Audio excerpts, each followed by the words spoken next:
Tapi sebenarnya nama studionya itu Gamecom Team kan, bukan Gamecom doang atau Gamecom aja? Berkali-kali ganti sih. Dapat kayak ilham, aku pengen bikin kayak gini juga itu. Tahu kan kalau main game PS nih di TV kan, terus kita cuma megang controller, kita gerakin yang di controller, kok bisa gerak gitu, kayak bocah goblok yang kok bisa ya gitu loh. Kenapa dulu aku masih dibolehin main game ya? Karena aku juara terus, Mas. Oh, ya? Nah, tujuanku buat juara terus ya biar bisa main. Wow. Habis itu aku liris game pertamaku yang bukan Troublemaker, udah ada kayak yang ngomongin game Indonesia. Jadi entah gimana ceritanya juga aku nggak paham, tapi semua barengan. Ya ajaib aja sih. Kayak momentum yang emang disiapin sama Tuhan.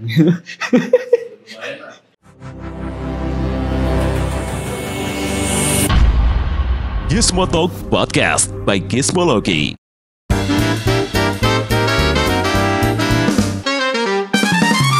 Halo Gizmo Friends, kembali lagi di Gizmo Talk bersama saya Bradik dan Grahanto, atau kalian bisa panggil saya dengan Dita. Dan di sebelah saya, mungkin udah halo ya.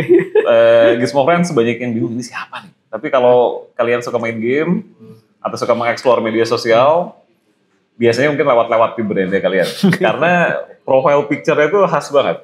Oh gitu di ya? berbagai media sosial, rambutmu itu merah gitu. Jadi merah. Kalau suka wibu ya, yang berhubungan dengan Jepang-Jepangan nih, mungkin bakal mengkepo. Meskipun belum tentu suka main game. Ya kan? Jadi di sebelah saya ini ada Nanda Gamecom. Iya. Yang ID-nya itu di mana-mana Nanda Gamecom. Iya. Nama panggung, Mas. Nama panggung. Nah, justru ini yang sebenarnya mau kita tanyain dulu gitu. Kan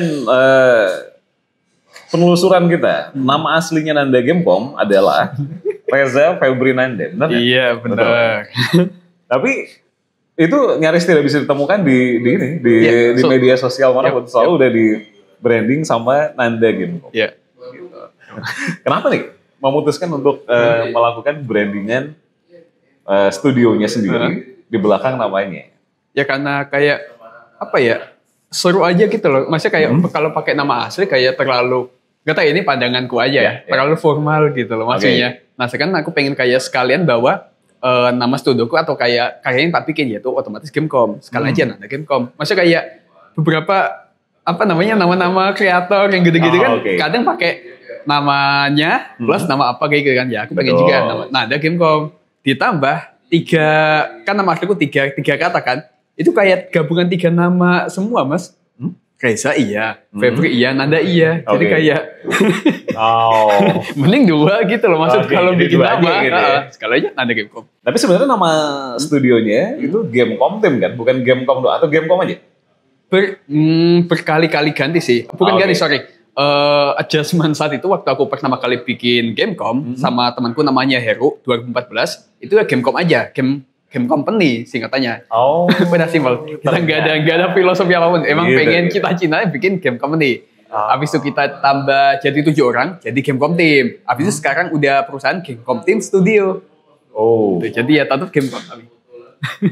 Tapi tetap ya, yang dimasukin di ID handle-nya medsosnya tetap Gamecom aja. Dan juga dia salah satu, aku bisa bilang kayak strategi SEO sih. Maksudnya ketika lo nyari diriku sebagai kreatornya, lo juga dapetin profil tentang perusahaanku gitu loh.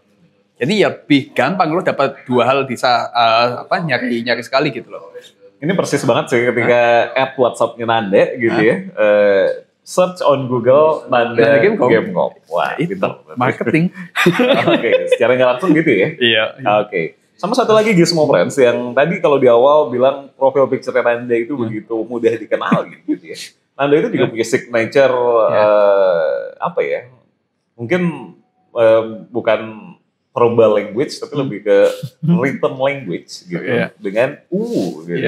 Stay tune, stay lebih tepatnya. Nah, itu ada apa tadi? Stay tune, stay Stay tune, stay stay tune, stay stay tune, stay stay tune, stay stay gitu. Kasih tau dong kalau Gizmo Friends ini apa ya? Kok bener gak sih? Gini, sebenarnya itu ya ada apa namanya yang nganggap kalau itu istilah-istilah di perwibuan sebagainya gitu. Tapi kalau aku sih ini sebenarnya udah tak pakai dari emang zamanku masih sekolah juga. Aku tuh pengen kayak istilah kayak oke, kita tuh harus tetap lakuin sesuatu, tapi tetap harus kayak ya udah lakuin aja tanpa lo mikir hasilnya apa sebagainya. Makanya stay tune. Ya udah lo lakuin terus aja, lo tetap lakuin hal itu, stay tune. Ya udah, lo nggak usah mikir overthinking tentang apa yang lo lakuin gitu loh. Hasilnya jadi ya udah, hasilnya bagus ya udah. Stay di situ. Nah, itu kayak filosofi hidupku aja, stay tune, stay Lebih ke ini ya, ini loh signature-nya Nanda itu ya kayak gini. Ya kita bikin suka-suka kita, hasilnya gimana? Ya itu hasilnya, nggak usah di overthinking. Oke. Menarik juga ya. Dan kalau ngomongin soal game nih ya, sebelum nanti ngomongin industri game, bahasan kali ini kan kita ngomongin itu dulu ya. Sebelum nanti di episode berikutnya kita ngomongin soal karyanya Gamecom. Yang mungkin sebagian Gizmo Friends sudah main atau mungkin juga belum, gitu ya. Tapi kita ngobrolin dulu soal flashback ke belakang, soal cerita personalnya Nanda dengan video game itu sendiri. Oke. Dari kapan main game? Kalau aku sih dari SD. Dari kelas... Sekitar tahun? Kelas 5 berarti aku... Berapa ya kelas 5 SD? Kayaknya 2000-an dong. 2000-an dong. 2000-an kelas 5 SD. Di 90 enggak sih. Iya emang sih. Kan? Kelas 5 SD, aku masih ingat banget kelas 5 SD. Sama almarhum bokapku dibeliin PS1 saat itu. Saat itu dikasih Crash Bandicoot. Ya pokoknya banyak lah kaset, ya maaf bajakan saat itu ya. Ya aku nggak tahu kalau itu bajakan tapi masih bocah ya. Nah dikasih lah game Crash Bandicoot. Nah pertama kalau kayak apa ya, dapat kayak ilham, aku pengen bikin kayak gini juga itu, tau kan kalau main game PS nih di TV kan, terus kita cuma megang controller, kita gerakin yang di controller, kok bisa gerak gitu, kayak bocah goblok yang kok bisa ya gitu loh. Nah aku kayak dapat momen pengen bikin juga di saat pertama kali main, tapi ya sekadar bocah penasaran aja gitu loh. Habis itu ya udah lulus SD, SMP, aku SMP mulai ini. Mas tahu zaman-zaman HP Java nggak? Sebelum Android kayak gitu. Java. Nanti dikasih inilah ya. Buat di semua rasa yang bingung. Iya makanya. Java, Symbian, Nokia lah. Nokia. Populer ya. Aku udah mulai kayak ngoding lah saya itu. Kayak ngoding di HP kayak gitu. Ngedit, lebih tepatnya ngedit. Bikin mod game Java saya itu. Masih SD itu? Ya masih. SMP. SMP. Baru dipilihin HP. Ya udah dari situ makin penasaran gimana. Masuklah SMK. Awalnya aku kan emang pengen bikin game. Aku kayak mikir kalau bikin game berarti bikin animasi. Nah, aku pengen ke animasi, cuman gak keterima. Malah masuk ke ngoding, RPL. Jadi terpaksa aku ngoding. Sama ini sih, sebenarnya itu cerita gamenya dan unik ya. Gimana seorang anak kecil gitu yang tadinya anak kecil pasti yang disuruh berhenti main nggak mau gitu kan. Kalau suruh pikir aja nanti lagi lah. Bikin gitu kan. Tapi Nanda beda gitu. Mungkin itu juga yang bikin Nanda jadi seperti yang sekarang. Nah, kalau aku ada bukan trik sih. Kenapa dulu aku masih dibolehin main game ya? Karena aku juara terus, Mas. Nah, tujuanku buat juara terus ya biar bisa main. Wow. Pernah nggak juara SMP? Aku lupa SMP kelas berapa, tapi nggak juara, nggak 3 besar. PS-ku disita. Nah, dari itu kayak, wah aku harus juara biar bisa main. Oke, ini trivia lagi buat Gizmo Friends. Nanda tuh besar di Pacitan ya, di Timur. Dan tadi ternyata saya juga baru tahu kalau Nanda selalu juara kelas dari SD sampai SMA. Iya. Oke. Sedikit flashback lagi gitu ya. Setelah dari era, berarti perkenalan awalnya dengan PlayStation 1, konsol gitu ya. Terus habis itu tadi cerita juga sempat ngulik-ngulik game Java. Java yang ya seperti itulah ya. Gamenya masih gitu. Teknologi juga belum seperti sekarang, tapi udah mulai tertarik untuk setidaknya memodifikasi gitu. Nah, tapi di sisi yang lain gitu, kalau ngelihat teman-teman misalnya visit site-nya Gamecom atau melihat di Steam page-nya gitu ya, atau gamenya Troublemaker kan ya, gamenya nanti akan kita bahas juga. Itu image-nya dan image-nya Nanda sendiri juga sangat kuat dengan Jepang. Makanya tadi si Umu tadi ditanya di awal. Itu mana yang duluan? Game dulu apa Jepang dulu? Kalau aku sih gameku. Sebenarnya kalau Jepang lebih ke secara gini, apakah aku suka Jepangan?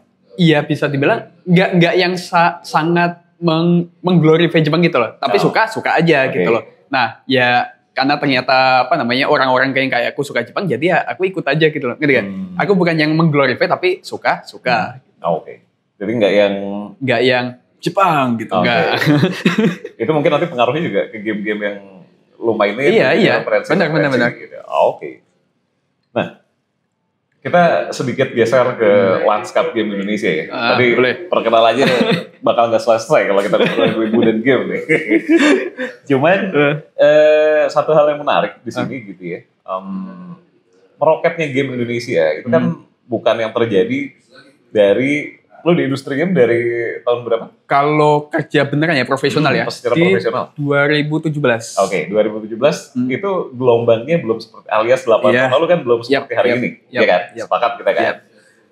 Terjadi gelombang luar biasa itu sepertinya malah setelah pandemi, benar nggak? Benar, Ya kan? benar. Beda banget. Itu apa yang menurut seorang Nanda sebagai CEO Gamecom, game company gitu ya, bisa terjadi lonjakan luar biasa kalau datanya AG aja sampai ratusan persen kan, 400 atau hampir 500%. Iya. Kalau menurutku kan ketika kita pandemi ya saat itu, setahun kalau nggak salah ya pandemi, setahun 2019-20 kayak ya banyak yang ya maaf kehilangan pekerjaan sebagainya. Habis itu kalau dari sisi industri game sendiri, industri game kan beneran industri yang nggak mati saat itu, Mas. Kayak semua orang main game, nggak cuma di Indonesia aja deh, di luar juga makin sustain gitu loh industri game, karena lo juga nggak perlu. Ini salah satu studio atau pekerjaan yang lo bisa kerjain di mana aja, gitu loh maksudnya. Nah, terus kenapa game, menurutku kenapa game itu makin melonjak? Ya karena kebutuhan konsumen makin gitu loh. Terus dia bicara dari sisi bisnis, investor sebagainya, otomatis mereka makin lirik industri apa yang sustain di masa-masa kayak gini. Ya industri game, industri entertainment, ya udah para pemain gede di luar sana pada invest ke industri game. Indonesia mau nggak mau atau otomatis pasti ikutan tren itu dong. Nah, itu juga kurasin banget saat itu, tapi aku malah brengsek sih saat itu. Aku kan kerja di studio lama kan. Sebelum aku bikin Gamecom jadi company 2019-20 itu, aku malah resign dari tempat kerjaku. Nah, aku resign karena ya emang beda visi misi aja sama bosku. Aku pengen bikin apa, si bosku pengen bikin apa. Akhirnya bentrok. Nah, aku masuk ke aku bikin studio sendiri sih, Gamecom Team Studio gitu. Saing jadi perusahaan. Tapi aku rasa juga kayaknya semua teman-temanku yang selama ini kerjanya kerja kantoran formal juga ikutan. Akhirnya hobinya bisa jadi jadi kerjaan tetap gitu loh. Karena emang semesta mendukung. Beneran dari semua sisi kayak ya game, entertainment, malah pada YouTuber sebagainya juga kayaknya pada naik deh. Momen-momen itu. Karena emang di rumah aja. Gitu. Jadi itu ya kalau menurut Anda ya. Tapi ada nggak sih faktor-faktor lain yang membuat game Indonesia khususnya selain tren global ya? Misalnya apakah karena event-event game udah semakin banyak, terus pemerintah juga udah mulai memperhatikan industrinya gitu. Ini aku bilang, ini bahasanya agak nggak boleh, tapi aku bilang ini kayak ajaibnya semesta, Mas. Kayak gini, semuanya itu, dan benar, setelah momen pandemi, kayak semuanya tuh entah gimana ceritanya bareng. Maksudnya gini, kita dari sisi studio atau yang kreator gamenya, kita banyak nih yang akhirnya bikin game kita sendiri. Satu itu. Kedua, para content creator kayak streamer, YouTuber sebagainya mulai melirik game Indonesia. Saat itu entah kenapa juga pada ikutan game Indonesia banyak pengen gitu loh, baru pada mainin. Terus dari sisi event, game saat itu apa ya? Ada event kayak Game Prime sebagainya, yaitu ada. Habis itu IGDX baru pada dilirik sebagainya. Itu bareng juga dari sisi pemerintah. Terus ya kayak orang-orang Indonesia juga entah gimana di sosial media, aku juga ngerasain itu waktu aku kenalin si Gamecom, aku bikin studio pertama itu. Habis itu aku liris game pertamaku yang bukan Troublemaker, udah ada kayak yang ngomongin game Indonesia, jadi entah gimana ceritanya juga aku nggak paham, tapi semua barengan. Ya ajaib aja sih, kayak momentum yang emang disiapin sama Tuhan.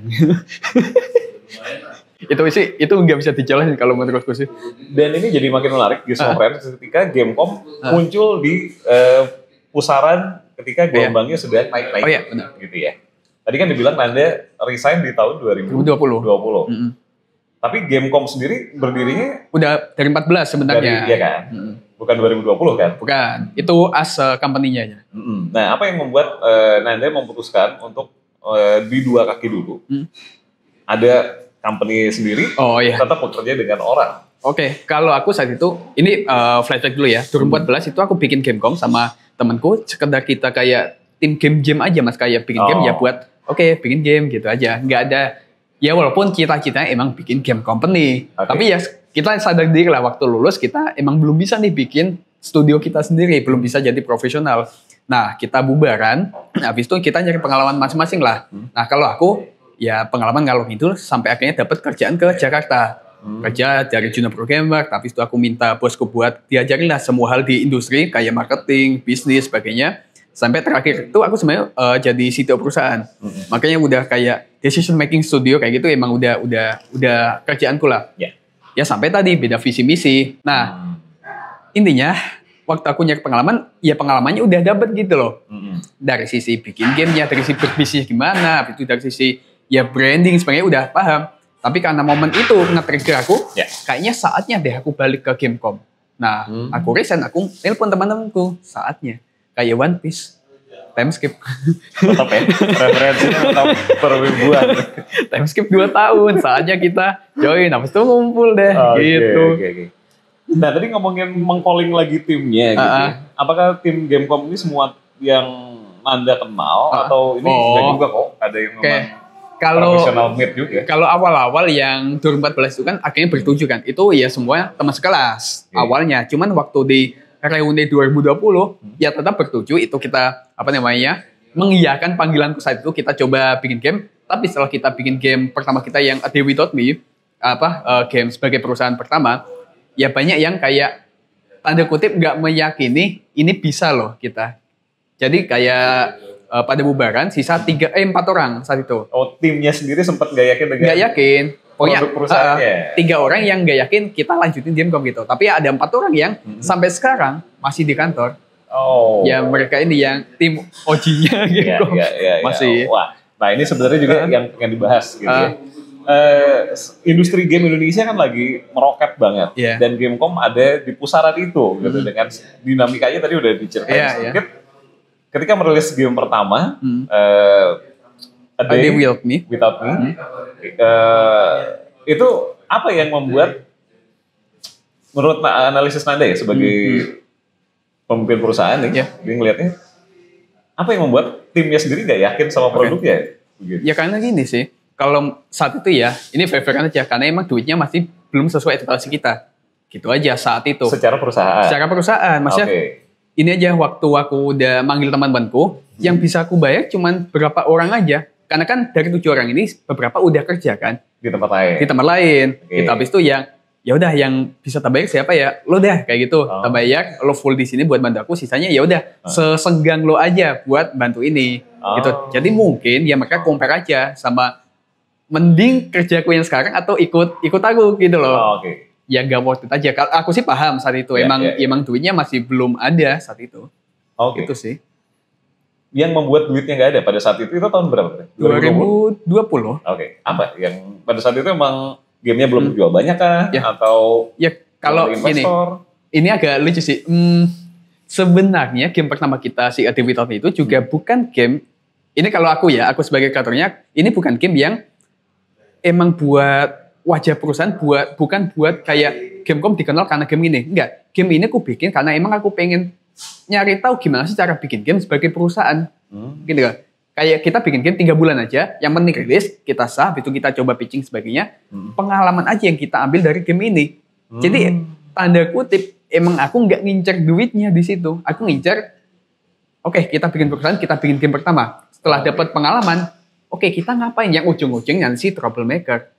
Ujung-ujungnya gitu loh. Makanya agak jelimet juga kalau dijualnya kenapa nggak ada duit ya. Sebenarnya nggak nyari duit dulu di situ. Tapi ini jadi hal yang menarik mungkin buat semua friends yang pengen terjun ke industri game juga gitu. Ketika Nando bilang kita nggak ngincer duit di awal, terus menjalankan perusahaan tanpa ada perputaran uang di dalam, itu nggak mungkin. Nah karena itu aku kerja dulu, aku nyari portfolio dulu. Habis itu aku ada tabungan dulu. Kan aku nyari aku ngumpulin pengalaman tadi 3 tahun, 4 tahun lah ya berarti. Ya sembari ngumpulin budget pribadi buat tak save tahun perusahaan jalan. Makanya yang bisa tak bayar, lo dulu deh bisa tak bayar, lainnya ya tentatif aja kayak gitu. Boleh dibocorin nggak buat Gizmo Friends ini yang tim yang Nanda bayar di awal itu yang ngerjain apanya aja? 3D. Utamanya itu? Si namanya Hero, itu doi juga orang pertama yang tak ajak waktu di Gamecom. Berarti di hire full time? Iya. Selain itu ya sesenggangnya aja.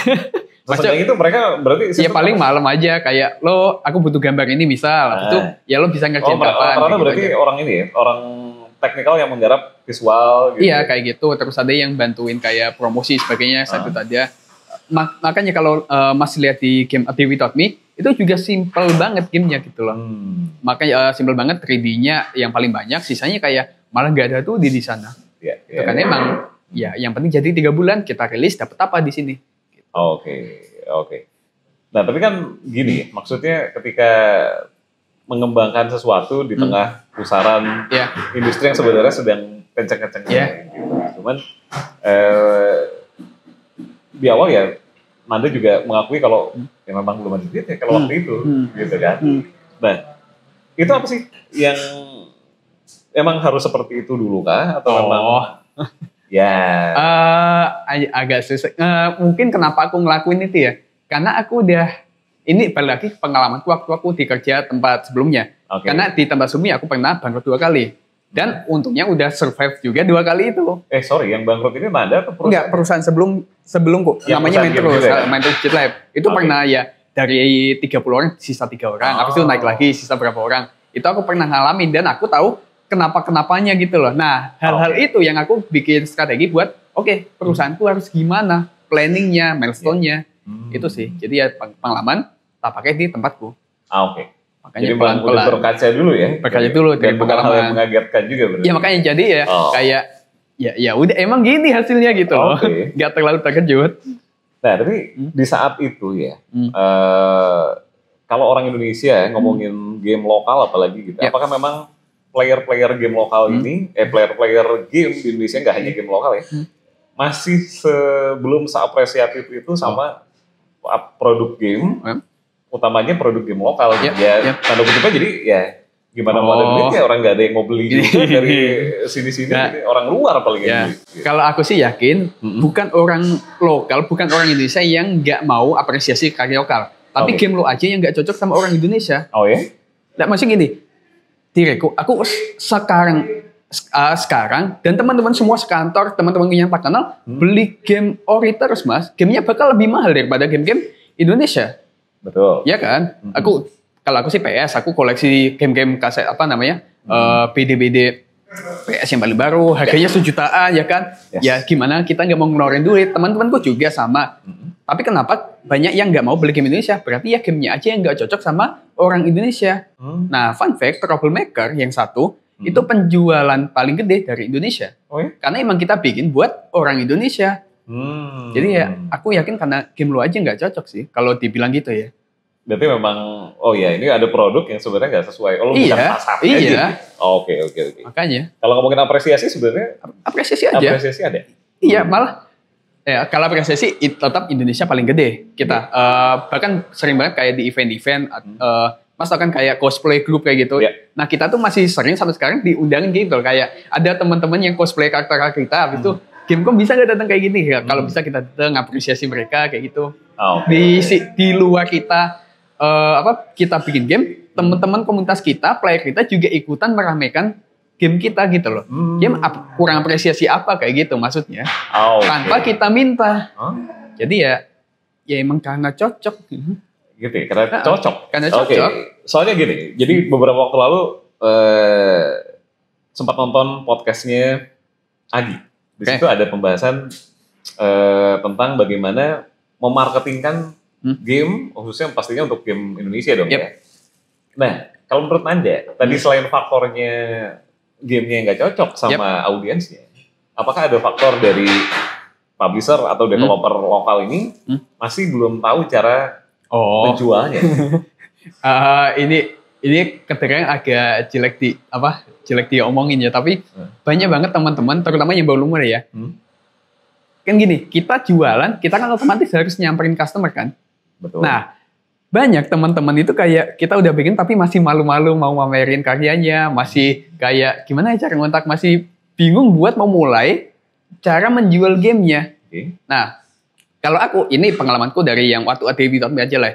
Aku asal nyebar aja mas, udah blast aja ke semua media, nggak diulas pun ya udah, tapi seenggaknya udah ke blast gitu. Nah, dan banyaknya media-media kayak content creator sebagainya yang akhirnya kita sekarang kenal karena dulu tak kontak waktu zaman A Day Without Me, tapi mereka nggak balas.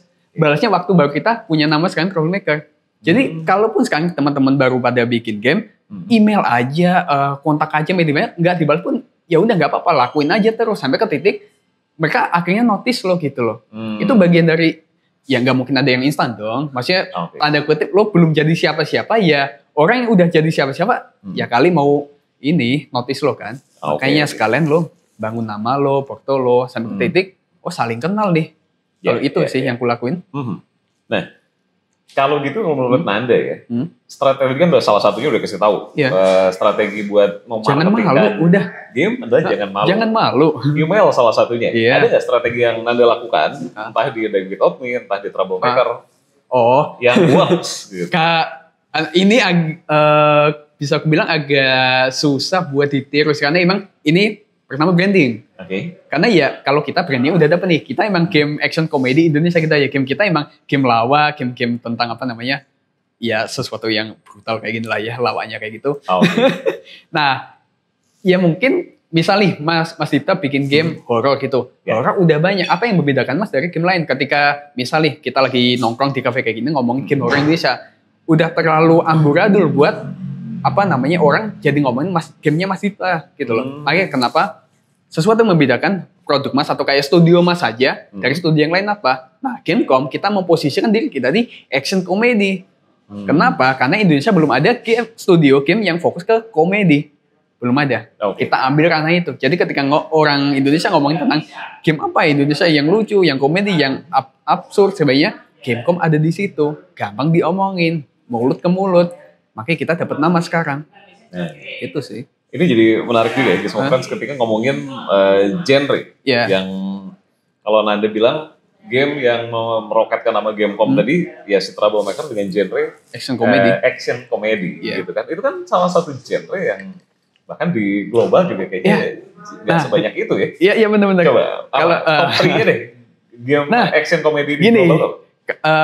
Itu balik lagi ke di 2020 kan, iya aku rilis sih Ada Without Me. Cuma 2020 pun aku sebenarnya udah kayak mulai menulis aku mau ngapain aja. Yang ujung-ujung jadi Troublemaker. Nah saat itu Mas, aku kayak ya tadi balik lagi ke kita mau jadi studio apa. Kalau komedi emang karena preferensiku. Tapi apakah itu cukup buat jadi justify kita harus komedi? Enggak. Aku harus nyari kayak apa namanya? Oke, kita harus beneran komedi loh. Nah saat itu kalau preferensi game, ini yang paling penting sebenarnya. Aku suka game Yakuza. Nah, Yakuza, aku bingung. Kenapa nggak ada alternatif game Yakuza? Maksudnya kayak Call of Duty ada Battlefield. FIFA ada PES, Need for Speed banyak. Yakuza nggak ada. Beneran nggak ada. Kalau mau nyerempet, malah ada Saints Row sebenarnya. Cuman kalau Saints Row lebih ke GTA. Betul. Nah, Yakuza nggak ada sama sekali. Itu jadi kayak paling gede nih alasannya. Cuman apakah itu cukup? Kagak. Kita kan... kalau strategi kita breakdown ya strategi. Kalau saat itu selain preferensi game mau jadi kayak Yakuza, kita belum punya nama nih. Kita kalau langsung nakit ke semua orang, udah pasti kita malah mati. Nah, kita skopnya kecil aja. Kita nakit negara kita sendiri, Indonesia. Nah, Indonesia, apakah ada game yang kayak gini? Nggak ada. Game action pun, nah ini yang aku paling kesel Mas. Dari dulu banyak developer Indonesia yang pengen bikin game action. Cuman nggak pernah rilis, entah kenapa. Beneran banyak dulu ke pameran Game Prime 2018-19, oh banyak banget game-game action gitu loh. Cuman sampai sekarang kayak, kemana game-game itu gitu loh. Nah itu kayak, kesel aja gitu loh maksudnya. Aku juga hype apakan game itu, tapi kok nggak pernah rilis. Nah makanya aku ngetok palu. Kalau kita bikin game action komedi ini, harus rilis 2 tahun development. Nah makanya jadilah Troublemaker 1 di 2023. Itu jadi kayak, emang jadi. Tapi, yang paling final buat jadi keputusanku buat ke action komedi 1920 waktu aku coret-coret itu, aku secara nggak sadar itu setiap hari nontonin stand up komedian. Sebenarnya emang karena aku suka stand up komedian, tapi kayak waktu aku lagi nulis kayak ada momen bentar komedian kayaknya pada naik nih beberapa tahun lagi, dan beneran aja kayak semua industri sekarang di Indonesia ada komikanya. Film ada komikanya, acara entertainment, TV, semuanya komika. Jadi kayak ya 5 tahun lalu kayak mikir, ini kayaknya bisa deh kalau aku ikutin hype trennya para komika ini. Ya udah baru dari situ keputusanku, oke, Gamecom action comedy. Barulah aku kelarin semua naskahnya buat beberapa tahun mau ngapain. Jadi nggak tiba-tiba kan aku suka komedi aku bikin, nggak gitu juga sih. Harus ada justify-nya kenapa. Dan aku dapat tadi beberapa poinnya. Nah, kalau dari kacamatanya Nanda nih, selain Nanda udah berjalan dengan action komedi. Kalau dari genre-genre yang lain yang bakal potensial nih ya, kan udah masuk pertengahan tahun 2025 nih, yang masih bakal potensial lagi, genre-genre apa? Iya, agak susah sih. Untuk game lokal. Lokal ya, kalau aku bilang sih, kita sebenarnya ada yang mau rilis malah petaka. Oke, punya Jitok ya? Punya Jitok. Silakan cek di Gizmotalk episode itu sebelumnya juga. Makanya waktu aku lihat si Malapetaka, akhirnya kita ada game shooter. Ya mungkin yang belum ada third person shooter sih. Third shooter kayak, ya banyak yang pengen bikin, cuman balik lagi, belum ada yang berhasil rilis. Nah itu kan kayak ya, ketok palunya apakah game lu ada atau enggak sih menurutku. Kalau Mas Jitok kemarin katanya sih, udah mau rilis. Jadi nah ini nih aku hype banget buat game shooter akhirnya ada di Indonesia. Jadi ya, kayaknya shooter masih lebar banget sih peluangnya. Kalau game racing agak susah kalau racing. Kalau racing kan terkenal, kalau misalnya ambil aja kayak Need for Speed, Forza, mereka selain karena gamenya yang emang seru, tapi ada lisensi mobilnya.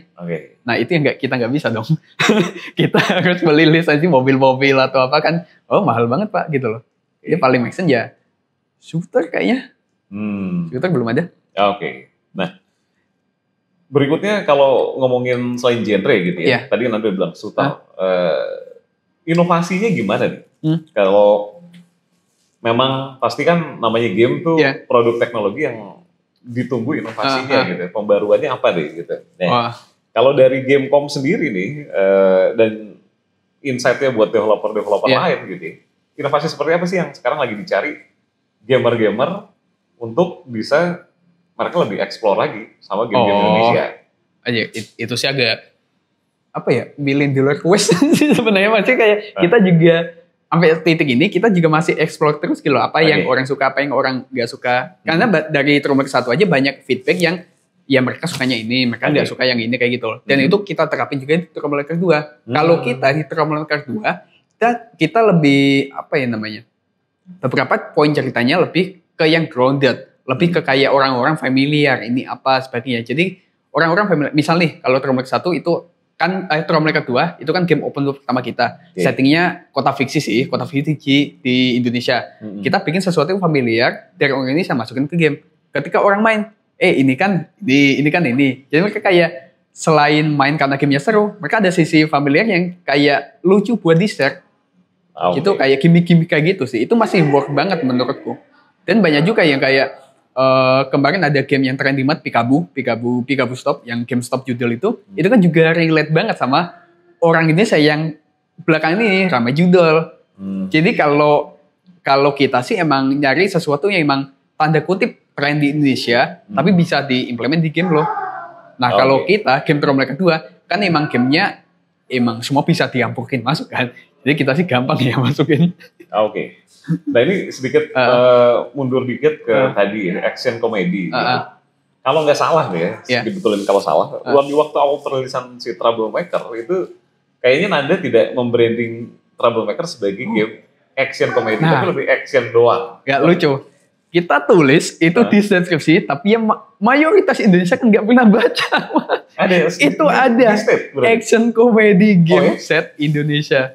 Ada. Tapi ya kita paham, orang-orang malas baca deskripsi, jadi ya udah. Oke. Ya udah. Tapi aku paham kok kenapa banyak yang nggak menganggap ini game komedi. Karena maksudnya juga waktu kita develop si Troublemaker pertama, kita aja juga masih meragukan apakah komedi bakal diterima gitu loh. Jadi sebuah genre utamanya, makanya kita nggak se-full out si Troublemaker 2. Kalau Troublemaker 2 kan udah jelas, udah nggak jelas ini game kan gitu. Kalau Troublemaker 1 emang temanya masih agak serius atau sebagainya gitu kan. Jadi aku paham kenapa orang-orang masih belum nangkep kalau itu kok komedi gitu. Ya maksudnya sekolah mana yang rebutin dana bos gitu. Persis seperti yang ada di podcastnya PLM kemarin kan. Ya itu kan. Yang dana bos iya. Maksudnya tema utamanya itu loh. Iya, mana ada kalau orang melihat di situ, tapi kan banyak orang ada yang melihat ini konyol banget sih secara penulisan gitu kan. Tapi emang lihatnya mau komedi. Sesuatu yang tapi ya kalau secara penulisan emang kita karena kita masih ragu, kita nggak 100% ini semuanya komedi gitu loh. Karena emang dari kita masih mengira-ngira apakah ini bakal diterima. Jadi aku masih kayak coba segini aja jadi kayak introduction ke Gamecom Team Studio itu lagi ngerjain apa. Nah, untungnya setelah Tomb Raider 1 rilis, habis itu kita lihat semua responnya, sebagainya, bisa diterima ternyata gitu loh. Masih game kayak gini. Ngomongin bisa diterima, artinya kan penjualannya tadi Nanda juga bilang cukup fantastis. Oh iya, pasar Indonesia. Kita masih hidup sampai sekarang. Nah, itu sebenarnya mau ditanyain, mungkin juga bisa jadi insight buat semua friends. Seberapa menghidupi Nanda bersama Gamecom di industri game hari ini? Mas, kita ini ya, yang aku bisa share, kita sampai sekarang ini, kantor running sampai sekarang ini, karena masih dari duit si Tomb Raider 1 loh. Oke, yang tidak ada investor berarti ya? Nggak ada. Mentok-mentok publisher yang ngasih MG ke game kita. Gitu. Kalau investor, nggak ada. Aku masih pegang 100% di kantor. Iya. Berarti ibaratnya memang karena memang produknya banyak yang beli aja ya. Gitu, sampai sekarang masih banyak yang beli, masih hidup gitu. Dan juga gini, kalau mau menghidupi kan kasih bocoran? Ya kita bisa nambah orang, ya kan, naik gaji. Banyak tim kita yang sekarang nikah, punya anak. Berkeluarga bisa. Udah nih aku punya anak juga sekolah. Iya. Maksudnya bisa hidup lah ya? Bisa hidup. Tim sekarang berapa? Karyawan tetap kita 17 sekarang. 17. Tapi kita ada tim VO juga, yang mana kita juga gaji per kuartal, itu total 40. Oh, berarti totalnya ada 40 orang. Orang tim Gamecom. Nah, ini pasti kan kalau udah dengar kayak gini, banyak Gizmo fans yang, wah gue juga pengen nih, apalagi yang masih muda-muda, muda dan Nanda gitu ya, masuk ke industri game, industrinya lagi naik daunnya, kerjaannya kayaknya seru gitu kan. Ini apa nih, do's and don'ts-nya buat para developer baru? Kalau do's-nya sih, ini sih, jangan ini bahasa kasarnya, jangan sok tahu, jangan sok paling pintar. Maksudnya kayak, jangan karena lo udah pernah bikin game di game jam misal, habis itu lo kayak sok tahu semua gameku bakal ini kayak gitu. Lo mending beneran pelajari dulu sebagainya, atau kalau enggak join komunitas. Kalau lo masih kayak merasa diri lo jago, lo coba deh kerja sama orang yang emang udah sustain. Maksudnya enggak semua karir industri itu lo harus mulai dari diri lo sendiri. Lo kadang tuh harus join orang dulu buat kebuka nih kacamata lo ke dunia. Nah kalau aku juga kayak gitu, aku kerja dulu sama orang, aku baru paham ABC sebagai di industri, baru bikin sendiri. Tapi apakah kalau lo langsung mulai, ya nggak salah gitu loh. Kalau emang lo capable, silahkan. Tapi yang penting, jangan sok tahu. Gitu sih. Kalau do's-nya ya apa ya kalau do's-nya? Ya ini industrinya masih hijau banget sih menurutku. Masih kayak, ya karena tanda kutip pemainnya masih kita-kita aja. Ini belum yang kayak zaman-zaman startup meledak dulu itu loh. Semua startup se-Indonesia. Nah ini industri game masih kayak, 1, 2 gitu aja lah yang muncul. Jadi masih hijau banget kalau lo mau mulai. Tapi saranku, lo jangan jadi orang yang sok paling tahu, kayak, ya sok tahu aja. Gak bisa dibendung mas kalau kayak gitu. Udah sok tahu, habis itu kita kasih tahu, lo jangan gini, jangan itu. Karena doi merasa paling tahu, ya gak akan didengarkan, malah doi jatuh, ya wassalam gitu loh. Tapi kalau mau salam-salam sama Nanda, alias mau ngepoin, mau ngobrol-ngobrol aja gitu, masuk industri di mana, bisa mencolek-colek di mana sih? Boleh, aku ada di semua sosial media, Nanda Gamecom. Sesuai ini ya, yang tadi dibahas di awal kalau di sosmed kantor ya Gamecom Team. Di mana-mana. DM Instagram berarti terbuka ya? Boleh. Gitu. Itu tadi, berarti Gizmo Friends, Nanda udah ngasih insight soal industri game Indonesia, bocoran juga soal bagaimana merunning perusahaan yang bisa dibilang mungkin sekarang udah umurnya udah 10 tahunan lebih ya kalau dari awal.